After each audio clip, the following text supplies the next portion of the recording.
Hey everyone, how you all doing today? Hope you guys are having a fantastic day out there. It's great to be with you all again, and Michael Blankowitz here, coming to you from my home office here in Maryland. Today I'm shooting video 3 of a 50 video series.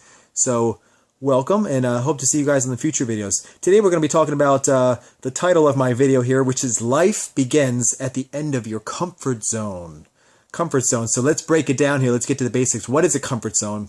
Comfort zone is the extent to which you feel comfortable in a situation.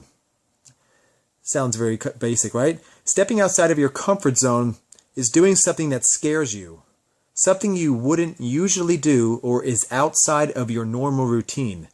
And I want to give you a personal insight of my story of where I've come with this, because I was actually sitting around today and it just all of a sudden dawned on me. I had this realization. I was like, oh my gosh, like, look at where I'm at right now in my life. And look where I was at even 10, 12, 13 years ago. It's a radical difference to where I am, to where I was, to where I am now. And I just want to reflect on that for a second, because we're talking about comfort zones here. And back in the day when I was a teenager, I was a shy, introverted person, afraid to go up to people, afraid to speak my mind, afraid of voicing my opinion on things. And I was a people pleaser. I wanted to please people so that I could be liked, so that I was approved, that I was accepted into the group. And that did not always serve me for my highest good. So in high school, I was very shy. This affected me. I was, okay, in high school, you know, we do tend to start dating in high school. Usually people get their first boyfriend or girlfriend in high school. And I was literally so shell-shocked, I couldn't even get out of my own way to even go up to a girl to talk to them. I don't think if somebody could pay me enough money back then to even go up to a girl to talk to them, you know, a girl that I was interested in. And I don't even think there was the amount of money that I would accept to even do that. I was, you know, I was that insecure with myself. I was that shy, and I was that introverted to go out and even talk to people. And it doesn't have to, you know, it wasn't just with girls. It was also about me standing up for myself and what I believe in, right? And taking a stance for myself. So what happened was, you know, I get in high school, and, you know, this happens with, I think, so many people in high school, but they want to be accepted. They want to fit into the groups. They want to be approved and liked by their peers. So they do things to do whatever it takes to kind of, you know, to be liked. And oftentimes they sacrifice their own values and things that they're into just to fit into a group. And I was one of those people. I wanted to be accepted. So whatever people were drawn to me, whatever people were willing to hang out with me, you know, I would basically match myself to what they were doing so that they would like me, so that they would continue to hang out with me. And oftentimes that would end up in detrimental behavior, because by some of the people that I would be hanging around with, maybe they weren't the best influence on me. Does that sound common? Does that ring a bell with any of you? Maybe you went through that. So I would do things to please people. Okay, I would oftentimes agree with, you know, what everyone said. I didn't want to cause arguments. And I wasn't standing for my own self really back then. I was doing things to just fit in. So that didn't really serve me all that well. You know, and it took years and years actually to realize that, you know, I want to express myself. I have my own opinions on things. So I went through high school that being a very shy, introverted kid. And not until about the age of maybe 19, 20, did I finally come out of my shell. Probably about a year or two after high school, I started to get out of my shell. I was in college taking some classes. I actually took a speech class. I had to get up in front of a class of maybe about 30, 35 people. You know, nervous as hell, shaking, you know, you ever get that shaking with your fingers? You're trying to hold the paper up to talk to the class, and you're like, today I'm going to be talking about, you know, you know, how to develop self-confidence, and here I am like shaking like crazy. So I've come a long way, and that hit me today. And about, you know, even in my young 20s, I got involved in a public speaking organization called Toastmasters, which is designed to help improve your public speaking skills in a safe and, you know, constructive environment. Basically, you would give speeches, and you would get constructive feedback and criticism, people critiquing you and telling you how you can improve, but it was all constructive, all positive to help build you up.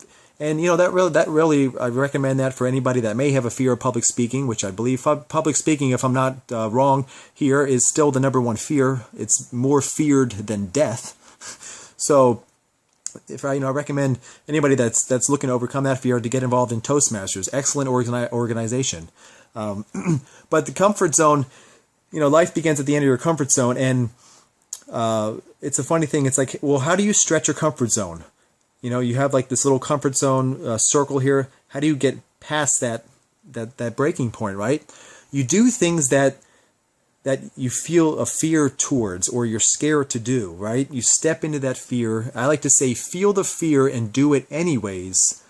That's when you have a breakthrough. And when your comfort zone bubble stretches or expands, it can never go back, because you've now broken through that fear, and now your comfort zone, this little circle, it gets bigger, right? So what was once uncomfortable is now comfortable, and that's really where success lies, is being willing to be uncomfortable, actually being willing to be comfortable with being uncomfortable, if that makes sense. So it's crazy. And Tony Robbins actually also talks about this as well, and he says people that are comfortable, basically what happens is people are in, a lot of people are living just being comfortable. They're okay with where they're at in their life. They're not exactly thrilled or like passionate or really full of vigor and zest for living, but neither they're also not necessarily unhappy where they're at. They're kind of in that middle zone, that groove.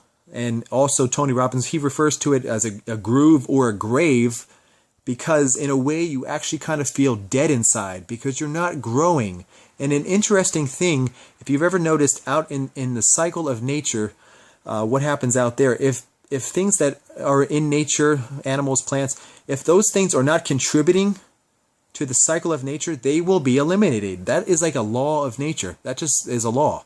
So it's the same thing. And you know what an interesting thing is? There's statistics that show that many people that retire, roughly, generally it's about the age of 65, people that retire to nothing oftentimes will actually die within just a few years of following their retirement. Why is that? Well, because they no longer are living, right? They're no longer in their career, what they were doing. They're no longer contributing to society in a beneficial way, and their purpose is pretty much gone. They retire and they end up sitting around, not doing a whole lot, and not feeling fulfilled and not living on purpose. So I personally believe that if you live with purpose in your life and you work on stretching your comfort zone, stepping into that fear, that you will actually extend your lifespan here on earth. You will extend your lifespan. That's a personal belief that I have.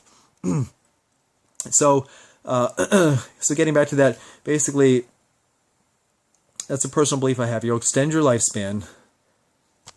And where was I going with that? But basically, do things. And how do you gauge to where you are with your comfort zone? Like, it's like, okay, well, how do I know if I'm stretching my comfort zone? You'll know when you're stretching your comfort zone when you kind of get your nerves, when the nerves build up. You get that it's almost like you're scared, or you feel that fear. And if you don't have that going on a regular basis in your life, then you're definitely not growing. You're definitely not stretching yourself.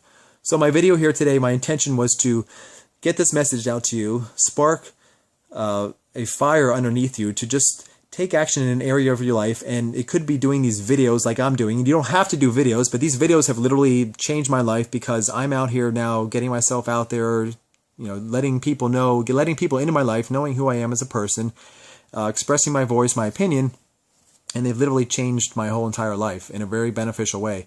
But whatever that is in your life, if you're not taking on things on a regular basis that give you that scaring feeling, or that you're fearful, then you're really not growing. So look at yourself, evaluate your life, and if you're not doing those types of things, you're really just kind of in that comfort zone, which is, in a way, you're dead inside. I don't mean, I'm really coming to you bluntly, but that's sometimes what you got to hear. Sometimes you don't always, I'm up to say things that you may not want to hear, but you need to hear them. So hope this comes across to you and encourages you to really discover, what is stretching your comfort zone, do things that will grow and expand you as a person. And that's what I got to say for you. So I really appreciate you all joining me today in this video. I'm almost now at 10 minutes. So I look forward to seeing you guys in the next video, which will be tomorrow. And you guys make it a great day, all right? Talk to you soon.